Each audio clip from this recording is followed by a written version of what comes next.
Hi, Brad, sharpensbest.com. A little while ago, I was over at Chance Buell's place in Rock Garden, and I actually sharpened this knife with a rock, nothing else. And that was the first time I ever actually did some sharpening on something where I didn't use anything but a rock. I didn't use my sharpeners, anything like that. And it actually turned out pretty good. It's got some really serious nicks and bad, stuff going on. I'm going to turn the blade right at you. And then let's hold still and see if you can see how bad the cutting edge is on that blade.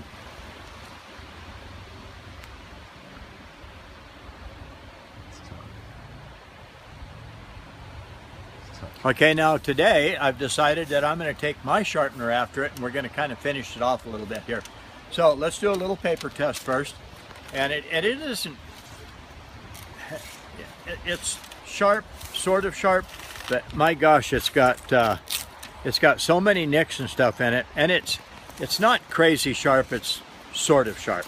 So let's go after it with my sharpener here, and we're just going to run along like this. Like I tell everybody, there's a bevel on the blade. Match the bevel this way. Maybe you can see it better like that, about like this, somewhere around 10 degrees, 12, 14 degrees max for me. Turn it a little bit and brush the blade. Whew, that thing's got some huge nicks in it. Just like that.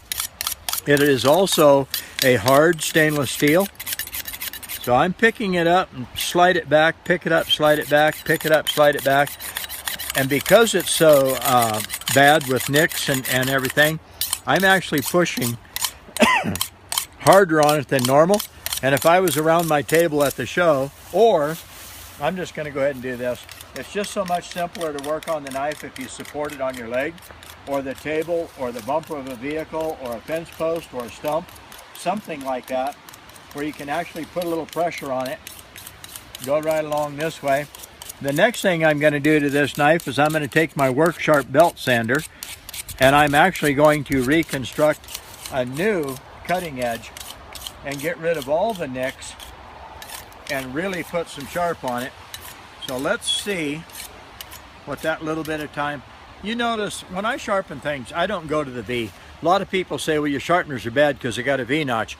You're never going to see me tell you to use the V notch on your knives unless you have no edge whatsoever and you want to hurry and it's a cheap knife and you want to just cut an edge on it. Other than that, you'll never see me tell you to use that. I don't like them, all right? And I don't promote it. So people that say that's bad probably haven't watched my videos very much, because I'm never an advocate for the V-notch, right out of the gate, just go do it. Oh my gosh, I can still see I can still see flat spots on that blade, and you don't even have to stop very long to look. But let's see. Oop, until you get to those horrendous nicks. That isn't too bad. All right, we got ants crawling on us again. So that isn't too bad. It's just got such really bad nicks in it. But as far as really catching, it catches really good. That actually bites really good. It's just not going to slice paper because the nicks. I'm going to hold still this way, and just look how completely abused that cutting edge is. But it came out of a restaurant. I bought it at Goodwill, and I thought, well, this is a good project knife. So now that I worked on a little bit here, and you know what, I'm stubborn. Let's see.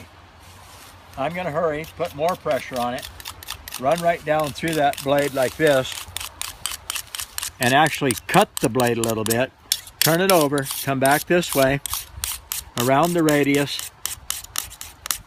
I'm cutting going towards the handle. Now I'm going to cut towards going to the point. Whew. Mosquitoes. I don't like mosquitoes. All right, and just like that, do it again this way.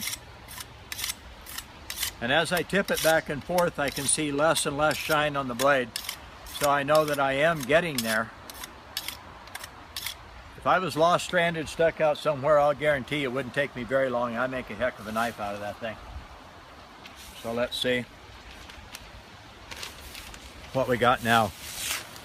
That's a huge change. and it's getting smoother. Okay, that's enough this time. The next time you see me and this knife, I'm going to have my belt sander, my little Work Sharp belt sander, and I'm going to work it over, reprofile it, take the nicks out of it, and we'll make it really sharp. This is Brad. Take care. Have a good day. Sharpensbest.com. That's where you go.